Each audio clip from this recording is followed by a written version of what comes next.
welcome everybody to this session. As you can see, we've got a couple of things that we are going to be doing today. We do have some wonderful students with us, which I'm not going to introduce them all individually now. We'll get them to introduce themselves when we get to the student panel discussion.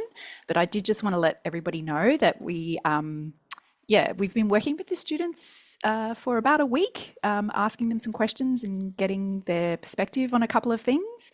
And we're very, very grateful that they've decided to participate in this with us today, because I think that they can give us a level of insight that, we can't get from anywhere else. So to all of our student participants, thank you so much for being here.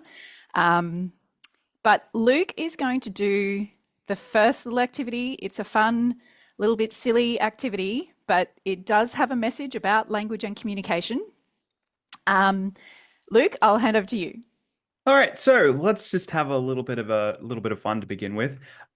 What I'd like you guys to do is I would like all of you in the chat to explain what this story is that I've put there with 3 emojis. Oh, I like that difference one from Inari about throwing something in the bin. Oh yeah, because someone else was littering, maybe. Yeah. Cleaning up Australia. Dom goes straight for firing incompetent people. That seems consistent. Oh, threw the pizza box in the bin. Ah. Nuance. An upside down clown hat. Trust you, Chris Frost. All right. And Peter Rutherford's gone a similar vibe. Party hat. All right. Let's try this one more time, guys. Pizza boy is a trash job. All right. What about this one? All right. So for both of these things, I constructed a story in my head and represented it as best as I could with emojis.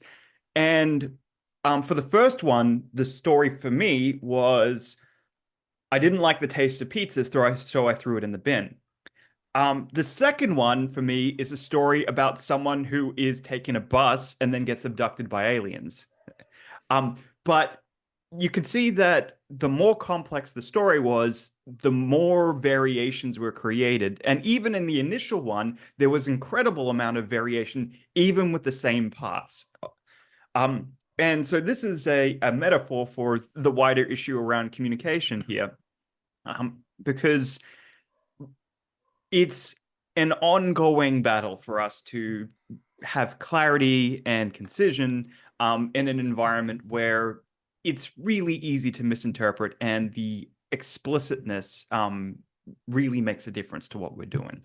And emojis are about as non-explicit as we can get. So that's a good start. And let's go into more detail about why communication and language matters.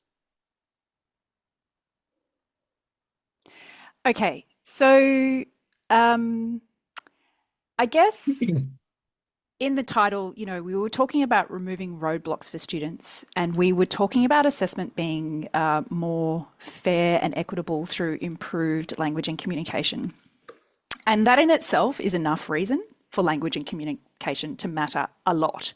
But in case you needed any other justification or reason as to why the language and communication of assessment is a really important category of work for both staff and students, there are 4 key attributes of quality assessment. And they're not 4 key attributes that I made up. They are 4 key attributes recognised in all of the assessment literature. And they are validity, accessibility, reliability, and integrity. And there is a role for language and communication in each of these key attributes of quality assessment. So validity of the assessment task, validity means that the assessment task measures what it intends to measure. And there's a number of things underneath validity, but the couple that language and communication really relate to in particular is that for an assessment to be valid, it needs to be appropriately challenging. And so if there's a lack of communication about the assessment task, or the communication on language is ambiguous, or room for it to be contested, and the language is overly complex, that might detract from what is regarded as appropriately challenging. So language and communication has a role to play in the validity of your assessment. The other aspect of validity is that it allows students to demonstrate specified performance levels, which they can't do if those performance levels are not clearly communicated and understood. And the reason that I've underlined and understood is because language and communication is a category of work in assessment, not just for staff, but for students as well. Communication cannot happen unilaterally. So it's, you might think that you've written a fantastic task description, or you might think the language is very, very clear, but you need to check that students agree with you. You need to check that what you've communicated has been understood. Otherwise, it's not communication, is it? So validity. The next one, accessibility. So accessibility means that all students, regardless of, all of the diverse characteristics that they might have, all students can demonstrate. And there are ways that we can do that. So we can share the assessment information prior, which everybody does, but if it's not clear, then have we really shared the information? Use language that's not going to disadvantage a particular group of students. So, and we've got some examples of that we can show you later on today. We want to effectively communicate requirements for successful completion. So everybody can probably think of some of the ways that we do that. Like we might show an excerpt from a previous assessment, or we might have an exemplar that we examine, but we want to effectively communicate what does successful completion look like. And we want our instructions and criteria to be clear, concise, and unambiguous. So as you can see, communication and language contributes to accessibility. Then reliability. Reliability is quite closely related to validity. You'll probably see there's a couple of things here which overlap and are kind of the same. But for an assessment to be reliable, what that means is that if we give this assessment to this cohort, we get this kind of result. And if we give it to another cohort, we get the same kind of result. It's a reliable piece of assessment. And so the ways that we can do that is that we provide opportunities for students to interrogate the standards. So it's a little bit like the performance levels one under validity. And the way that, sorry, Luke, were you going to say something? No. The way that we can do that is that we have to do that dialogically, because as I've said, it's really difficult for students to interrogate something that they don't understand. It's really difficult for them to ask questions about something that they're really clear on the meaning. So we need appropriate communication about the assessment to guide students. But it's not just our communication with students when it comes to reliability. When it comes to reliability, we also need conversations with other staff who potentially are helping us mark or provide feedback on the assessment. So we need to engage in those professional moderation conversations with colleagues and share samples of students' work and check that, marking and moderation is happening consistently, because otherwise there's no reliability. So there's communication between teachers and students. There's also communication between teachers and other teachers. And then the last one, which is integrity. Now, the reason that integrity is important in quality assessment is because an assessment can be valid, accessible, and reliable, but if there's no integrity to that assessment, it probably doesn't really matter very much that you've achieved the first three. So if you just go to the next slide, Luke, you can see the diagram there, which is, which is from, it's from Italy's web pages on assessment security, whereby in the diagram you can, there we go. In the diagram, you can see that communication and language plays a role here as well. So we want to communicate to students why assessment is beneficial and relevant. And in a lot of the assessment that I've seen, that is often missing. So, students to understand and have some intrinsic motivation to actually engage with the task. Clear expectations reduces confusion and anxiety. And we haven't, feedback is there in the diagram, and we haven't really spoken very much about that because it's a little bit beyond the scope of today. It probably needs its own workshop, but to help with understanding, feedback is something that we have to design properly as well. So that's very quick, but that's just an overview of why this is a really important category of work in assessment for both staff and students. All right, so what we'll do now is we've got a number of really generous student voices here in this session. So if I could ask the students to turn on your microphones one by one and say your name and what you're currently studying, that would be fantastic.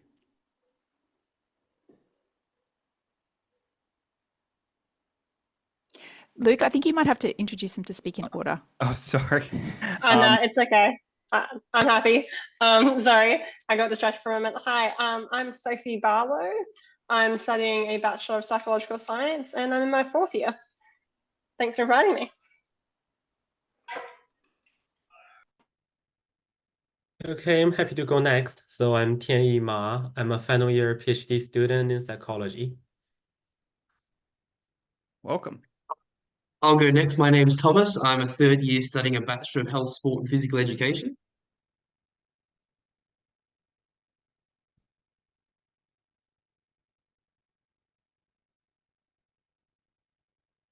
Hi, I'm Raden. I'm in the first year in Master of Business. Hi, I'm Rodney. I'm doing my 3rd year in Regional and Town Planning, Bachelor. Hi, I'm Joey. I'm doing a Bachelor of International Studies, but I study part-time just because I work full-time in hospitality and events. And I'm in my 4th year, but part-time is a bit wibbly wobbly. Yeah, thank you.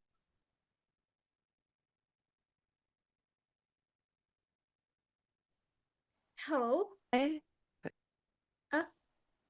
Okay. Hello, I'm Yanti from Faculty of Science. Currently, just finished my first semester under the study of physics.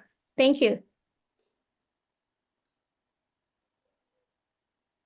Hi, my name is Claudia. I'm studying a Master of Engineering Science Management in Bioengineering, and I'm a 1st year. Thank you.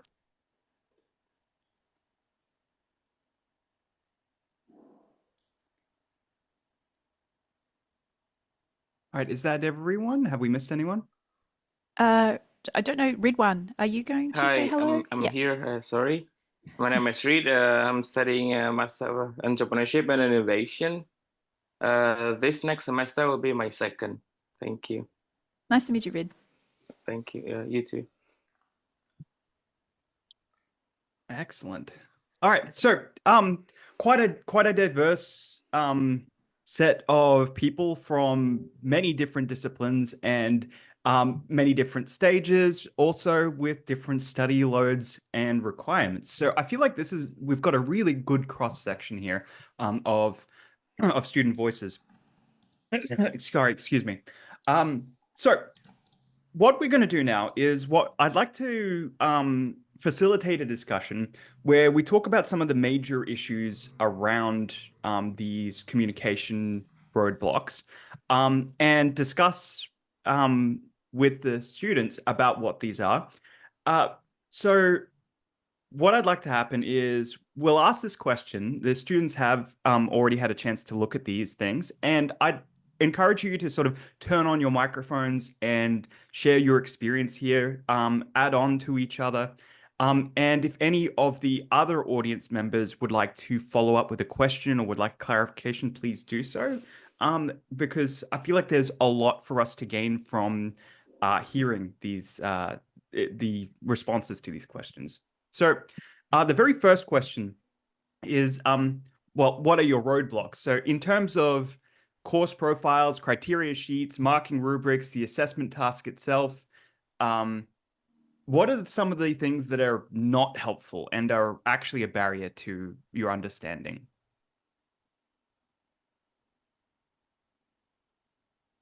And don't be shy to say what's not helpful, because that's what we need to know.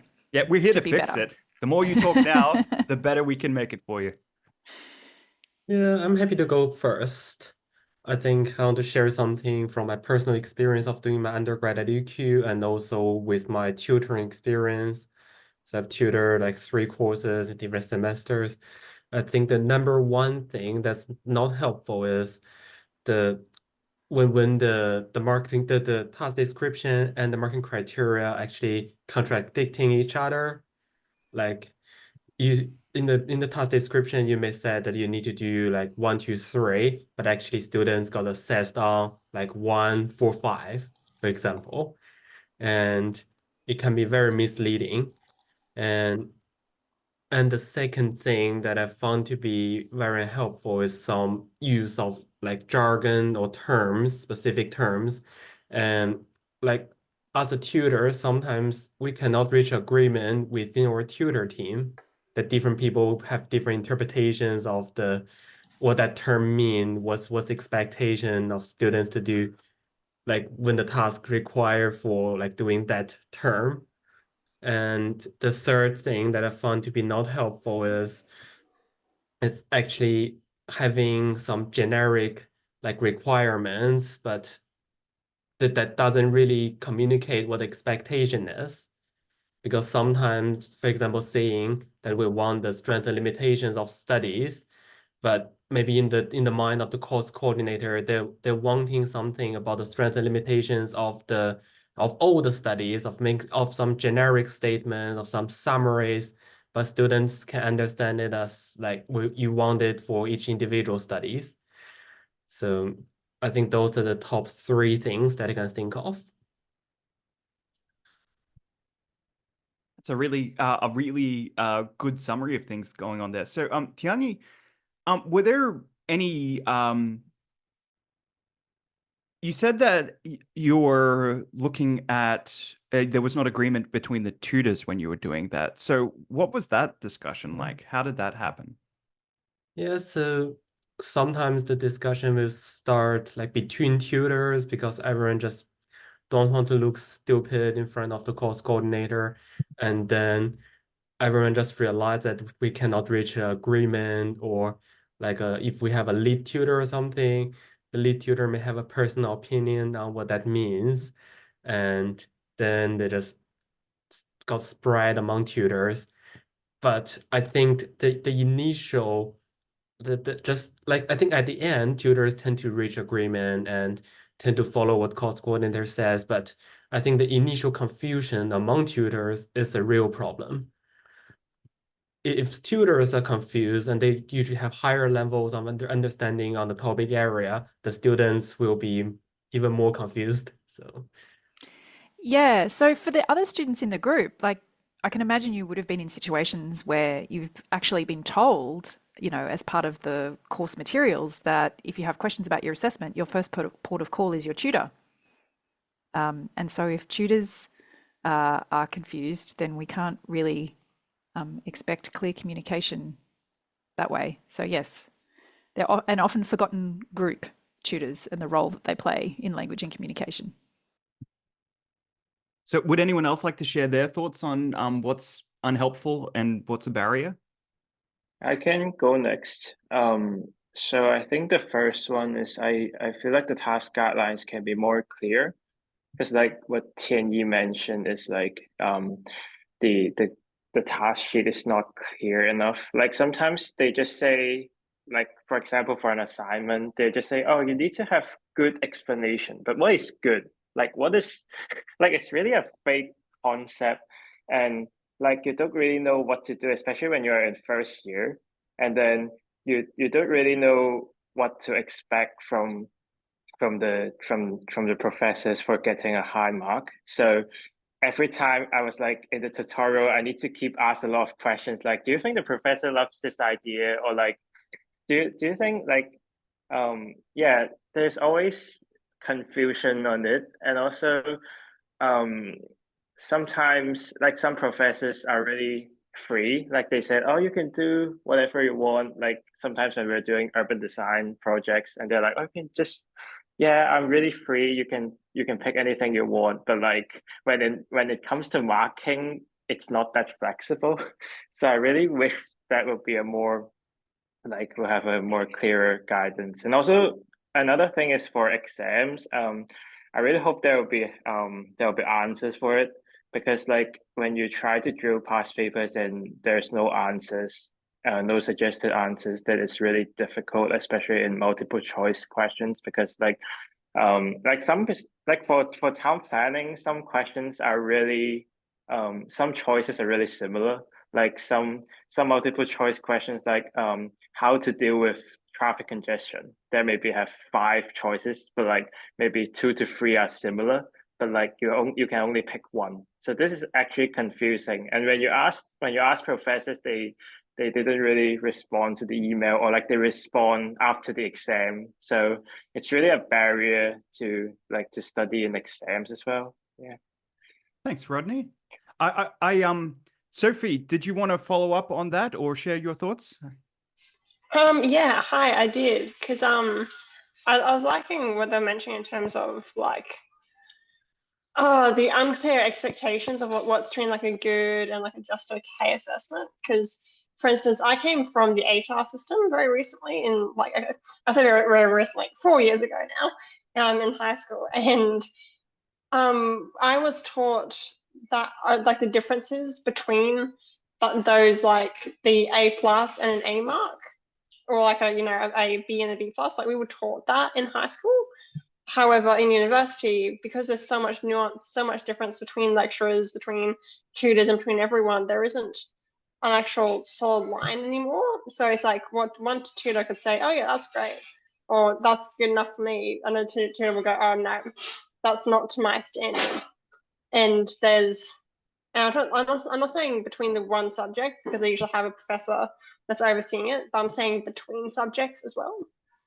And another thing as well, which is what I forgot what his name was, some of the other people I've raised already, is just those unclear like task sheets or criteria. Because like I can see where professors and everyone else is coming from in terms of going, oh hey, we want the students to be able to have that freedom to choose their subjects, to choose what they want to talk about.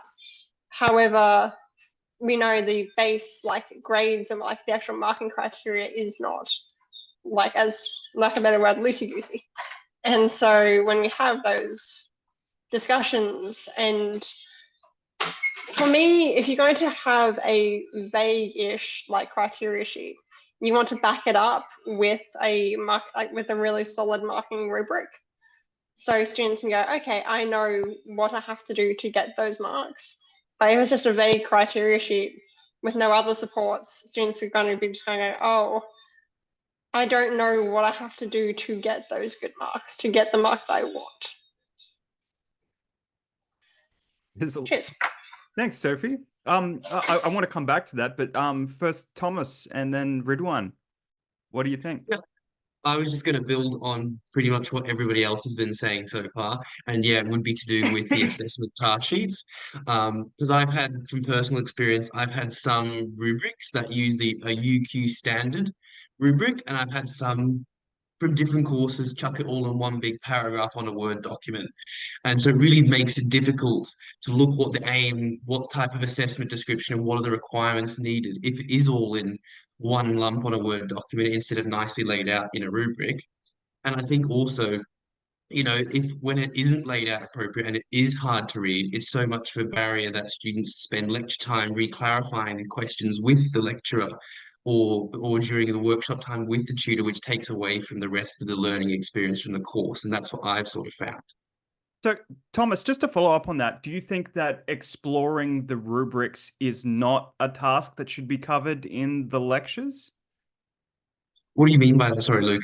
Oh, sorry. You were saying that we have to going through the rubric and explaining that is taking away from other learning time. So, do you think that this isn't, or where should this learning, the learning about the rubrics, fall in the cycle, do you think?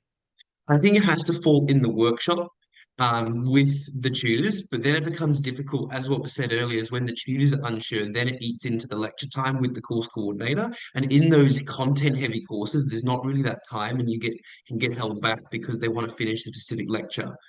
So yeah, I think it fits more within the workshop space with the tutors to re-clarify that. Thank you. Ridwan, you were going to follow up? Yes, this might be relatable to some people, but this experience from my previous courses, one of the rubrics talk about explanation about something, right? And when we discuss about the rubric in class, the lecturer told us, well, if you can do with a diagram, would be nice. If you know what I mean? A picture worth 1,000 words, something. And then some people did exactly that without giving too much of an explanation. And that's brought a different kind of marking, because in Bell, I believe the courses were designed to be matched with the industry standard. So our assignment mostly based on whatever, no, whatever, but everything's industry relatable project. And another one, we had to wrote a report for stakeholder management plan. And most people, I do believe this, most people are on my cohort back then were having a little to none experience in consulting firm. And the lecturer asked us to perform this amazing, because I personally believe that when we complete this task, this assignment, and we should be able to write this fancy paper and hope a job at the Big Four consulting firm per se. But we were not given the, the example of the finished product. So each of us need to find a way and navigate ourselves. Okay, what sort of things this report looks like? Because at least for me, I couldn't find the one that I feel suited for the assessment, because most consulting firm feels like this report is proprietary, right? Internal usage only, right? Because describing about the company itself and the strengths and stuff like that. Yeah, I hope that's helped. Thanks, Ridwan. Rodney, did you have one last thing to add on to this? Yeah. Just I feel like I missed one thing. Just about the unclear instruction for the assignments. I think the most ideal one is that, like for example, if like we need to make references for the assignments, right? So I think the best way to let students know it clearly is that, for example, maybe if you wish to aim a 7, you need to have like at least 10 references, or like you need to have at least 5 figures, something like that, but not like something like clear explanation, like good description of the graphics, something like that. That would be much better. Yeah, that's all. Thanks. Thank you. All right, well, let's move on to the next question. So, well, we know what the barriers are. Well, what can we do to support you? So what would help overcoming these barriers, and what would you want from your lecturers or tutors or task sheets or anyone really? Do we have anyone do you have any staff in our audience who wanted to ask the students a question, perhaps suggest this is something that I do in my course. Would you find this helpful? Or I'm not a staff member, so I wouldn't be able to help you, Jackie. I just haven't been able to figure out how to get the hand raise on my thing because my React button is not working. You're welcome to just turn on your microphone and talk. We're pretty freeform here. It's like hand up. I kind of wanted to answer this one, but link back to, I think, what Thomas was saying about marking rubrics, and then your question, Luke, about where the rubrics should go in the sort of learning, like, is it a lecture, is it a workshop, is it etc. And sort of one of the things, like a detractor or a hurdle that I've faced is really unclear rubrics, or sort of like bare bones skeleton rubrics. You sort of look at it and it's half of a A4 landscape page, and it's these very generic, very generalized, like, oh yeah, they clearly articulated and they compared the two, sort of like something like that, and then it just gets, depending on the 7 to something ratio. So like having really detailed rubrics, I guess. And then when you do that, like when the teaching staff are given the appropriate resources and have the time to create that resource, I find that that cuts down in the questions that students have about the rubric. And then that'll then cut down how much time it takes in the learning cycle. So in terms of what supports would we need, it would be, how can we make rubrics easier to understand? And like, how do we make the language used in those rubrics less contestable, like clear, definable, like those sorts of what can we do to sort of adjust that? And then also, is that something that staff would need? Like, do you need additional time like blocked out in your course designing times, or in, you know, the timeline of designing and making all the resources for a course? Is that something that we should be looking at, that actually needs more time than we may have been giving it in the past? And then in terms of supports from my own personal experience, like when a particular assessment piece has some very niche or specific things, is like providing examples or guiding students into where they can find examples in real life of where that assessment, like the thing that we're assessing them on, is applied, would be quite cool. So for example, I do political science, and one of the things that we had to do was write correspondence letters. And so one of the tasks we were given when no one knew sort of what a correspondence letter was to go and pretend email like the minister or the rep for your area, like pretend email them, or what's a topic you have, and then see what they respond with. So you can see the application in real life. Yeah, that kind of would help, is like sort of thinking about the ways we're applying the things that we're assessing students on, I guess. Yeah. Thanks, Joanne. You've raised there's a question that I'm really interested in asking now, and I want everyone to answer this one actually, because it's really come into focus with the last couple of people who have been talking. I'm really curious about what people think the function of a rubric is. So in the chat, could everyone say what you think the point of those things is? Because we're getting a couple of different ideas.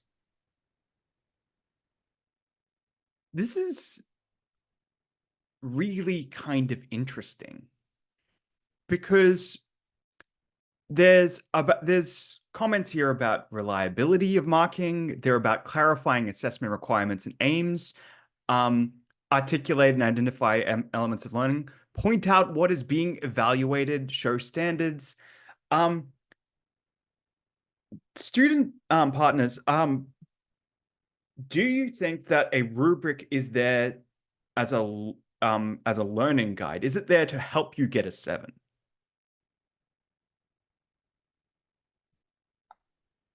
It kind of is like in tandem with, if you could imagine your assessment task sheet, or what you do like when you assign something where it has the task description, that would sort of be like your IKEA instructions, or like if you were creating Lego, it's the Lego instructions to create the item on the box. Whereas the rubric is, here is the variations of, here is the characteristics that you would need to make different variations of the Lego things you could make. So for example, if it's a fancy Lego boat, like the rubric would be a demonstration of what elements would mean a fancy, amazing boat, and then what elements would be an okay boat.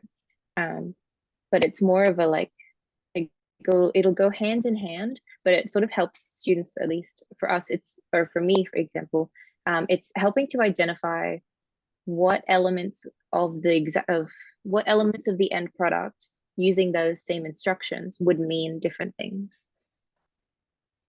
That was a fantastic metaphor. I really like that. Yeah. Yeah, I am a little bit curious about whether or not this particular roadblock is about allowing providing sufficient access, communication access, to reverse engineering a 7 if you wanted to go that way. But that might be a little bit off topic.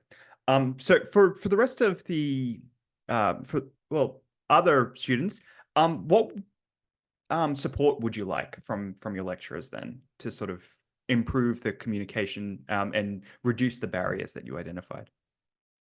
Yeah, I think I want to go next. And I totally disagree that the marking rubric is all about getting a 7. I always see it as like a marking guideline kind of thing. But one thing I do find that could be useful is sometimes within the rubric, there will be some more objective criteria, but at the same time, there will be some like critical thinking, kind of writing style, those kind of criteria that are a little bit harder to quantify. And also I feel like assignment is always about the quality over quantity. So I don't really like the idea of having set number of things in there. But I do find it helpful for those a little bit abstract or ambiguous criteria to have like some guideline about how to demonstrate your critical thinking, like ways to show your critical thinking in an essay, or sometimes even like what kind of it's part to do with the lecture design, part to do with assignment designs, how to pick the best evidence, let's say. What article is better article than the others, like why you should select this kind of ones to demonstrate your critical thinking. And I just feel like sometimes students needs a little bit of a prompt to understand those criteria because they're just too abstract in a way. So would it be helpful then to have discussions around more abstract concepts in lectures and tutorials? Yeah, I think that would be helpful, or having just some examples, some ideas about how to achieve it. Jackie? Yeah, I'm having a mother of three children moment where I've put my hand up to say something and then can't remember what, what I was going to say. But it was something around what Thomas said about when if we're going to have a discussion about the rubric, when should that happen? And I think Thomas said, you said it should happen in the workshop. And my assumption is that you wanted that to happen so there can actually be some communication, because I've banged on at the beginning about communication's not a unilateral thing. It's a dialogic thing. So of course staff and students have to do it together, otherwise it's not communication. So that has to happen in a session where staff and students are together. But I think one of the main reasons that sort of doesn't happen uniformly across the board is because that takes away from teaching content time. And so my question is, in terms of what support do you need, or what would help with overcoming that roadblock, do you think there's room in your courses to have less content? So would it be helpful if there was less content and more time spent on doing the work of what does quality look like? I can go next, I guess. I think two things. The first thing is I hope professors and tutors can have a consensus on the markings, or have consensus on what a good assignment look like. Because sometimes when you ask different tutors or even ask lecturer, you'll find that there are 3 different versions of how to achieve a good assignment. This is actually really, really confusing.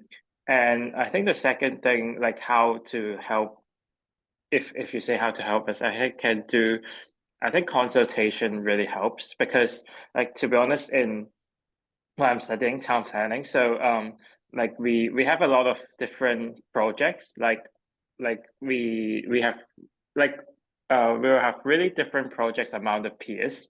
So I can understand why the rubric is actually like it's really kind of generic, but I really hope consultation can help, like the professor or tutor can really pinpoint like what you actually need to improve personally. I think that really helps. Like maybe if the project is like throughout the whole semester, like they can do it like every week to check the progress, something like that. I think this already did in some urban design courses, but hope it applies to more courses as well. Yeah. So what kind of question would you ask in a consultation to get the support you need? Usually, they will set a timeline, like what in week what you have to finish some parts of the project, and then they will check the progress and see if anything needs to be changed. Like maybe for example, maybe the description of the site is way too short, or like it's way too general, something like that. So I think if like a tutor or a professor can like point out what you actually need to improve every week, that actually helps. So in your experience then, you're not going to them with questions, they are checking your work and providing you with direction. And also you can also ask them questions if you are not really sure about the guidelines they made. Like because I have experienced last semester, in my course, there's a professor from France, but he did the guideline in French. And then I don't really understand French, so I keep asking the tutor like what is it actually about, and also like because the guidelines are really not like way too generic, so I was asked her for clarifications, and also because sometimes even you did something following the guidelines, sometimes maybe their expectations may be different, so I was asking for like clarification on like if it's on the right track, or like is it really doing the right thing. Okay. Thanks, Rodney. Thomas, you've been waiting patiently. I think regarding, as Jackie raised earlier, about reducing content for a course, I think that's a very tricky question because some programs are designed for a specific purpose, and that's accreditation. So they have to teach and go through a very clear number of checkpoints. And I think reducing that, it makes that accreditation very ambiguous. And where else would there be other losses if the content was reduced? And I think I don't have an answer, but I think that's something that I just wanted to bring up because it's a very difficult sort of question. No, it's really important to flag that. So yes. Okay. Last big question, guys. What has been working for you guys so far? So what's been the most useful thing that helps you improve your understanding about assessment? What have you done? This is going to be entirely individual. Because I saw in the chat earlier that someone said having frequently asked questions. So having a bank of resources that were prepared for you seems to be a good one. But what else makes you more confident? Let me take this from a different perspective. Have you had any moment where you've sort of snapped into focus and you're thinking, I get it now? What were you doing at the time? Talking to people who previously took the courses. That's an interesting thought. Do you guys engage in any peer tutoring at all? Do you talk to friends and colleagues? Joanne, did you have your hand up? Yeah, I was going to say, I think earlier it was raised that a student's first point of contact for questions was tutors. I'd almost argue our first point of contact for questions is our peers. So most students, when you enroll in a course, there'll be different chat groups, or people make friends, or people are way braver or way less reluctant, I guess, to be asking questions of their peers. And then once they've sort of gotten what they can from their peers, they'll then go to tutors. But so talking to people who've previously taken those courses, if you guys have all probably heard of Stalker Space, people post like, have you taken this course before? What is your feedback? And then the other thing, at least in the humanities, where we're all really wordy and we always argue about words, our subject guides are like the Bible per course. So they have really specific, like each course or different faculties will have really specific referencing requirements. Or really specific essay formatting, or all of those things. Like usually you'll go to your like UQ Library subject guide for that, because it's like kind of condensed information.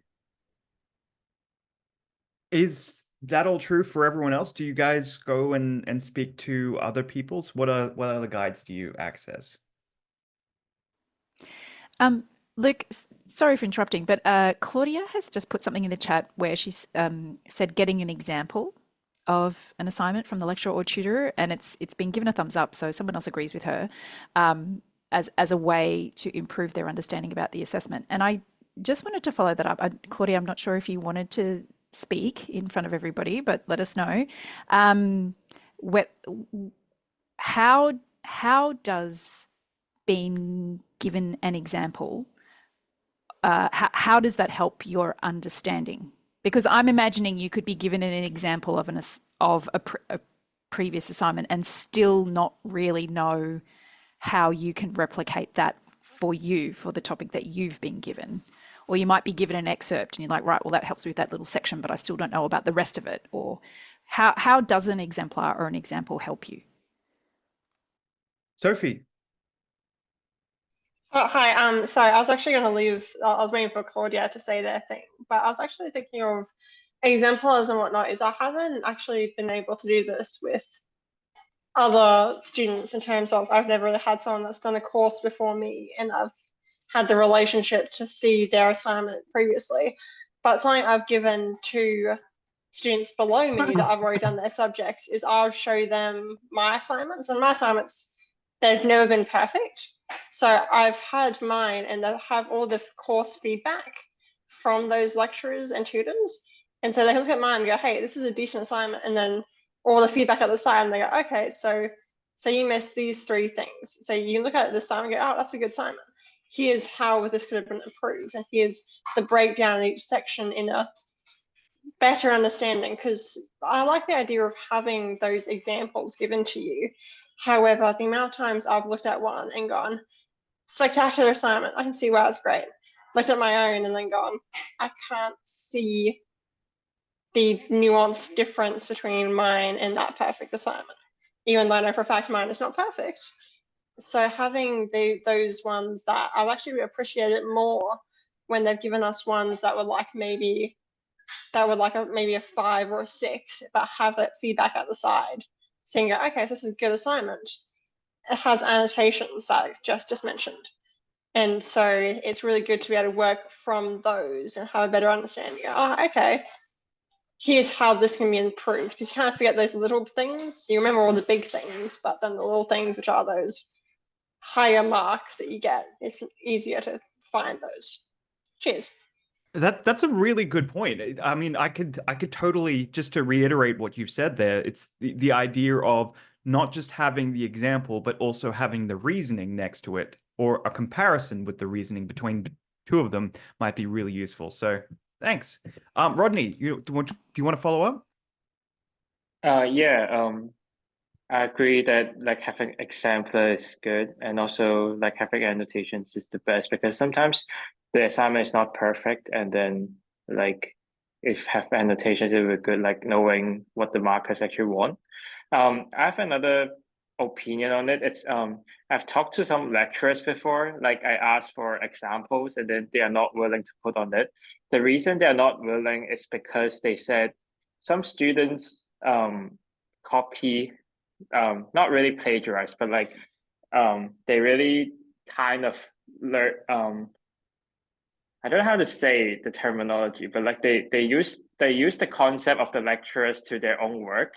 And then because a lot of groups do the same thing, and then the lecturers feel annoyed, and then they are not giving any examples after that year. So that's another side of the opinion.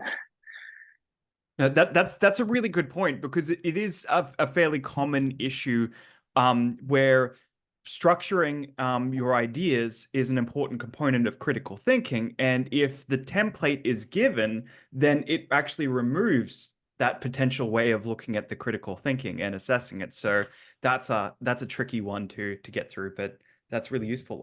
Did anyone else want to talk about this before we move on? Sorry, may I give my opinion also? Please. Okay, based on my personal experience that I ever failed to understand a specific question, what it was asking for, of course, taking a lesson from that. And what I want to share is make sure and clarify everything is very essential. If I firstly, I mean the top 3, like the top 2 tricks that I did during my first semester is understand completely the statement of the question. If I'm not sure enough, I will make sure using ADX platform. Did you know? a discussion platform that UQ already provide. I don't know, maybe only in my faculty. I'm not sure enough. No. Now that you've clarified that it's a discussion board platform, now I know what you're talking about. Yes, Yep. that's I'm using that platform mostly during my first semester, and I found it was very helpful because not only the tutor or lecturer help us, but all the peers also help us to understand what the question asking for. And the last thing is, don't afraid to ask even silly question. Yeah, that's the part that I did during my first semester. And of course, as a part of learning process, I enjoyed using ADX and hope, praise the Lord, all the tutors helpful. Thank you. Thank you very much. I actually, I'm really curious about something for everyone now. Everyone, could you give me a smiley face in the chat if you have failed to speak up and ask a question because you were afraid of looking silly anytime in the last 6 months? Personally, the vast majority of the time, I'm not afraid to look stupid, but even I've held my tongue at times.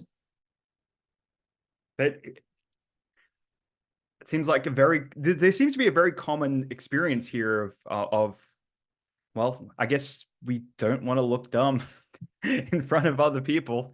But I'm not sure how much we can address that in this session. All right. Well, thank you everyone for sharing. We'll get into a little bit of a showcase moment now. So, I wanted to, before we do that, let's consolidate what we've done. Guys, could you share any thoughts that you have here about your key takeaways on this Padlet? Jackie's already shared it for me.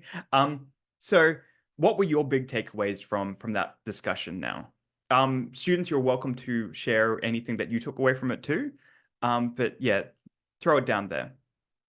Though I do appreciate the willingness of you to walk straight into that silly question moments after asking about silly questions.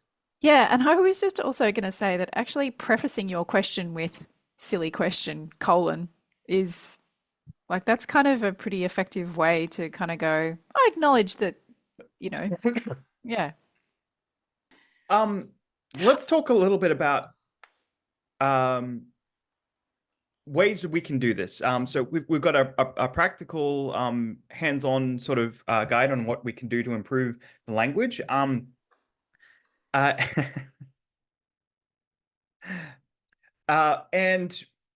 for staff, these are things that can help. Well, why simplifying your language will actually really help your communication here. And it has to do with figuring out exactly what it is that you're assessing. And that could be about, and simplifying helps remove unnecessary language bloat because we don't need it to be wordy.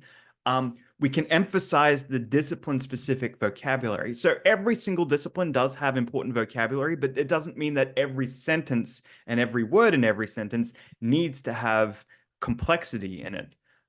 We can also create greater clarity around what you're trying to assess by having simple sentences and simple language as much as possible.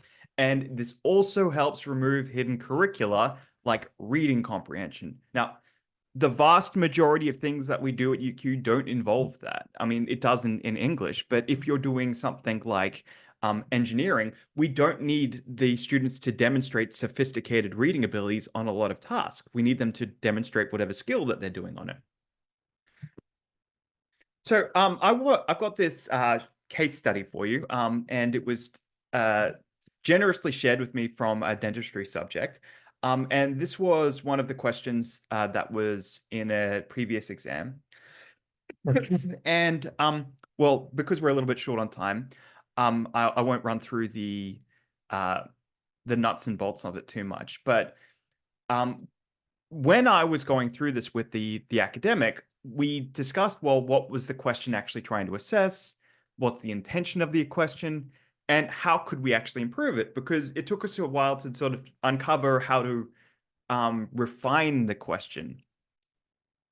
And we ended up figuring out that simply by decreasing the density of her language, she was writing as an academic would in her normal academic voice. But by writing it at the level of English of someone who is in undergraduate studies, we didn't change any content. We didn't change the difficulty of the question. All we did was simplify the language structure. And as a result, we ended up with a stronger question at the same difficulty. Or I should say at the same challenge. So quick question, guys. Have a look at these questions. Oh, students in particular as well. Which one do you like better? It's the same content and the same question type. We've got 2 votes for the second one so far. Yeah? So why the second one? Does Joey or Raiden or Thomas, one of the students, want to tell us why? The way that the question is structured in the second one, so we because the question itself is really short and succinct, we're focusing on what an endotoxin is. And then when you look at the answers in your brain, if you've memorized what an endotoxin is, you're thinking is it a protein? Is it a component? Is it less is more? Yeah, Chris is totally right. It sort of helps because it's less for you to go wade through. You're able to jump between the ideas a bit quicker. And that's a really good analysis, and I'm inclined to entirely agree because this one isn't so much about the language, but you just don't need to do as much thinking and holding so many thoughts in your head at the same time, and that is not serving you. It's not serving you to have these extra thoughts like it's a game of memory. And I think also that, Luke, if you just wanted to go back to that slide where it says, which of the following statements, I just think, you would have seen that on an exam 30 years ago. And I think that sometimes we still see that language because it's just replicated from what was done before. And it's time to really re-examine very sort of traditional academic language and just say, do we really need all of this? I did omit a question type here for the sake of brevity of this thing, but it was about removing the pick the odd one out questions because that has the same problem. Whenever you say which one of these is incorrect, that is a double negative that you're having to fit into the question, which makes things unnecessarily complicated. Anyway, so this one was interesting because you don't have to read this whole thing, but we've got the question on the right, which is talking about using this archaeological method and the hieroglyphs. So the one on the top on the right, and then inputting the hieroglyphs into the one on the bottom on the right. Now, all of the content on the left was also put into the question to add context and information, but the image, well, what information does the image communicate? And that is a problem because the image communicates it's pretty. It actually doesn't actually do anything to help you with completing the question. It looks great. Well, that's what you think. We haven't asked everybody else what they think. Do you agree, guys? Am I being a crank? I guess the question is, does the image on the right, does it communicate anything that helps you understand the questions on the left? We have an interesting design challenge with digital assessment in which we have many tools and many different ways of communicating and adding meteor and adding flourish. But being deliberate in our choices about what to include and what not to include is a real challenge because this may end up helping, or it may just be interesting to look at, but interesting to look at is not necessarily a benefit for us. So I have my favorite George Bernard Shaw quote at the top, which is the single biggest problem with communication is the illusion it has taken place. And so this might be a little bit difficult to see. I'm not sure how big this is appearing for everybody on their screens, but on the left-hand side, you've got the criteria sheet. And then on the right-hand side, it's a screenshot of questions that got asked in the discussion board. And so my question for everyone here, particularly the staff who potentially have had experience of this, but also the student perspective, I guess the point is that there are some questions that were asked on the discussion board which were explained in task sheets or were explained in the background information to the assessment, or, they were explained in, a tutorial where someone asked a question about the assessment or something like this. So my question is, what are all of the reasons that a student might ask a question about an assessment that you've already provided information about? So you think, oh, I've already provided information about this. Why are they still asking me questions? What are the reasons that students might ask questions about something you've already provided information about? That's a really interesting problem. If we've provided the answer, but it's just hidden or obscured. Because you've wanted to provide all the detail, and then the detail has actually done you a disservice. Yeah, absolutely. Because you wanted to be sure. Because you think, well, and this is what I mean about this, communication is not a unilateral thing. And that's why I've got the quote about the single biggest problem with it is the illusion that it's taken place. You think that you've provided all of the information, but that's not communication unless you've got some reassurance or understanding back the other way that what you've written down has been understood. So one of the particular examples about this one that I wanted to show was in the bottom box where it talks about reconstructing. The criteria is that you've proposed and discussed ways in which aspects of procedure could be altered to benefit the identified problem. And then there's one word which says, alternatively, you have shown how your understanding of a particular aspect of procedure has changed or been enhanced. So, but then you can see on the discussion board, one of the questions is, do we have to include both types of reconstruction listed on the assessment sheet? So even though it clearly says alternatively, as in, no, you don't have to, I still got a question about, do we have to include both types? And I'm not entirely sure why that is, but it is just the one word. It is just the one word alternatively. Could easily be missed. You could see two things in that box and think, gosh, do I have to do both things? So, maybe that word should have been bolded or underlined, or maybe that word should have been simplified to say, or. Something that I also noticed here is that the number of people who also had a question within an hour of it. 26 to the 3rd, 18, from 11:32 all the way up until 1:26. That's a lot of queries immediately.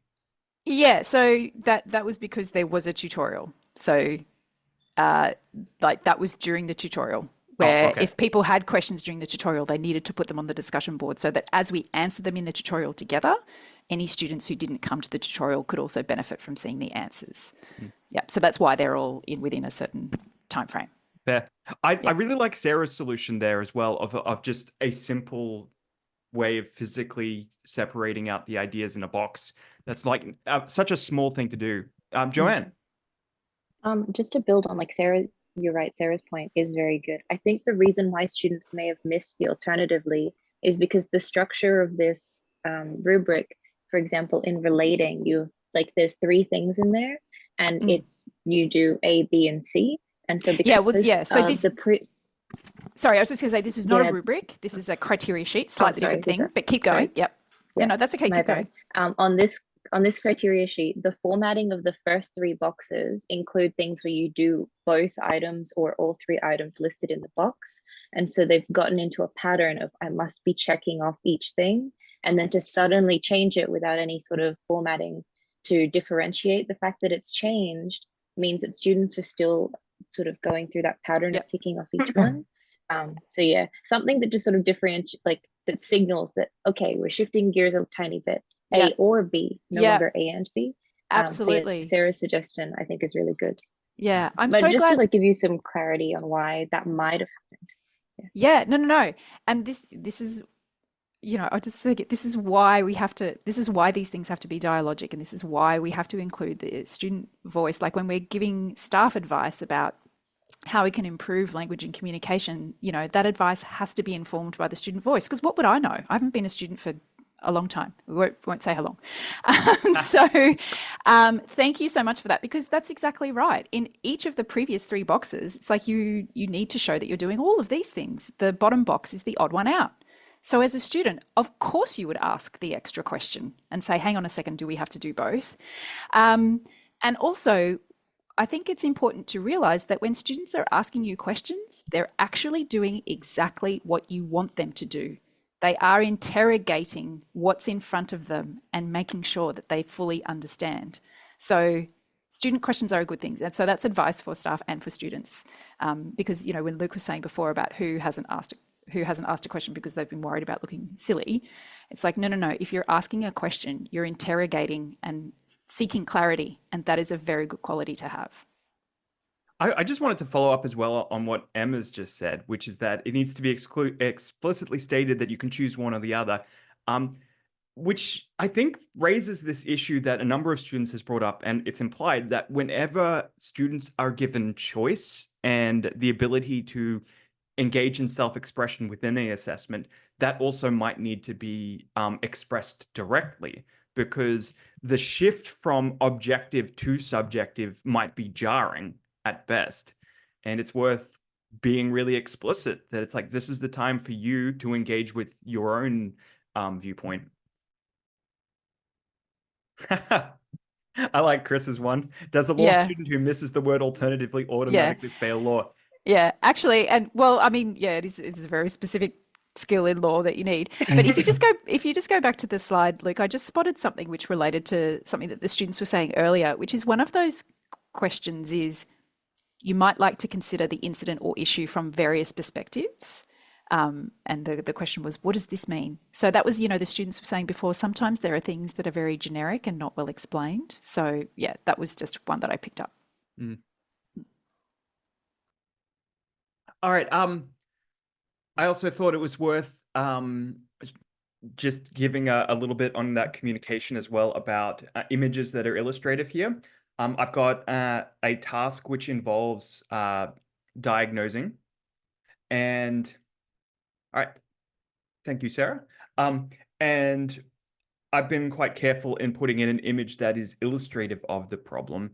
But it's also quite possible to put in images that don't illustrate this problem. So again, we want to be careful about what pictures we put in. Communicating instructions clearly. Now, this is my particular hill to die on, but I really don't like words like discuss because it can mean almost anything. And when so the task itself is not clear, and fill in the answer here. Well, that's just generic language that could mean literally anything. So when we rewrite it just a little bit, we end up with a word like explain, which is a clear cognitive verb, and write up to 100 words using sentences.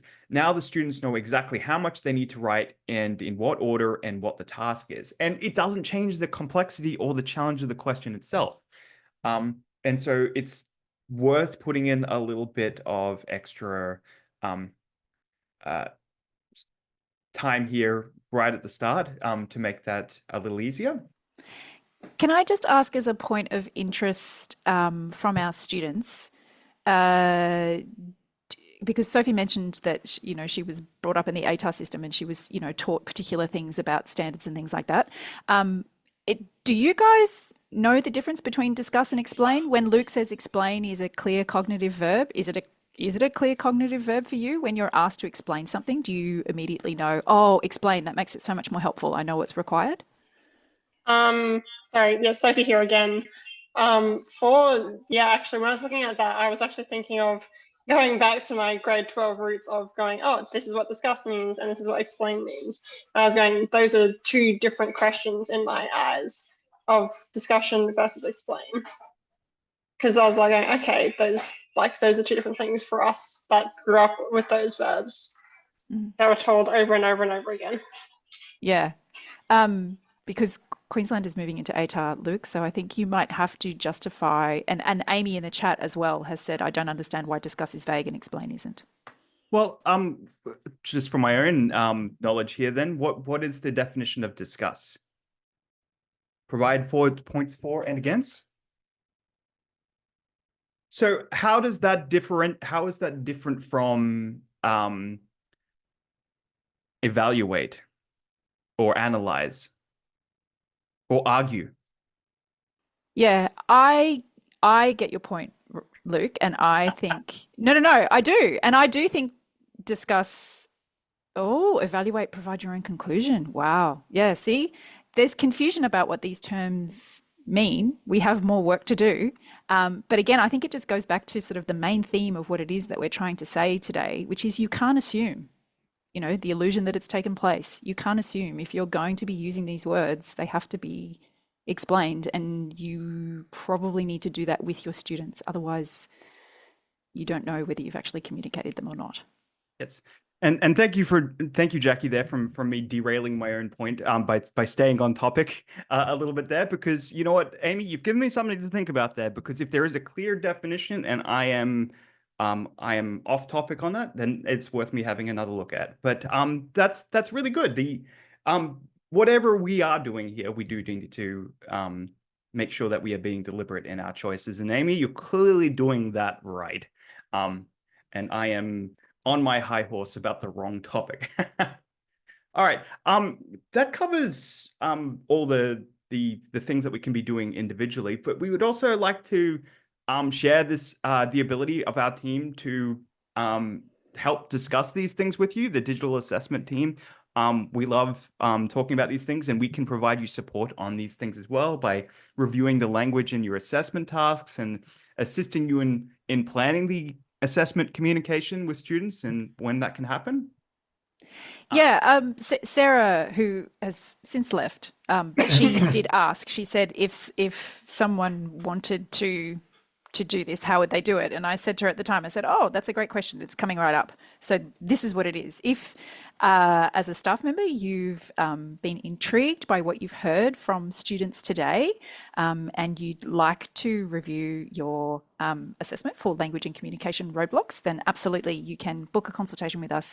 You can tag us. There is a Teams community called the Assessment Design Community, or you can email digitalassessment@uq.edu.au. We more than happy to help with this kind of work, because it is a really important category of assessment work. Jackie, you send a screenshot of that to Sarah. That'd be great. Thanks, Emma. All right.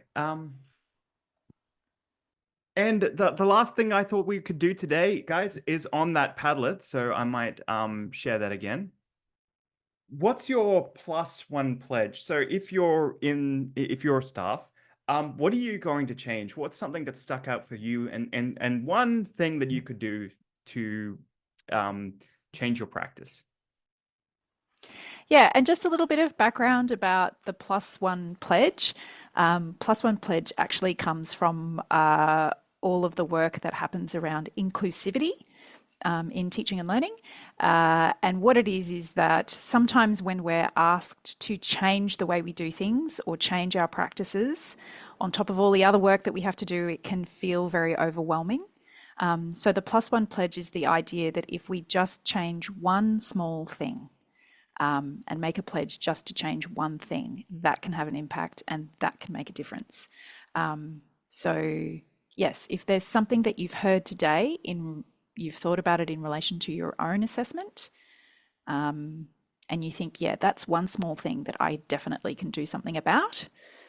I can schedule some time in one of my seminars with students to dialogue about the criteria sheet, or I can ask students to put their questions about the assessment task on the discussion board and generate a list of frequently asked questions from there. Or, whatever, any of the strategies that we've talked about today or that the students have mentioned are helpful for them. Even if you just choose one thing and change one thing, that's going to have an impact. Luke, I don't know if you've seen in the Padlet, or I don't know if this was you, use the word discuss in assessment and clearly define the term to students.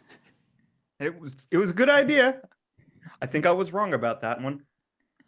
And I do hope that, you know, through this, you know, there are more staff that are a little bit more aware of how important language and communication is, and that over time it, you know, contributes to a better assessment experience for students. Yes. So thank you very much, everyone.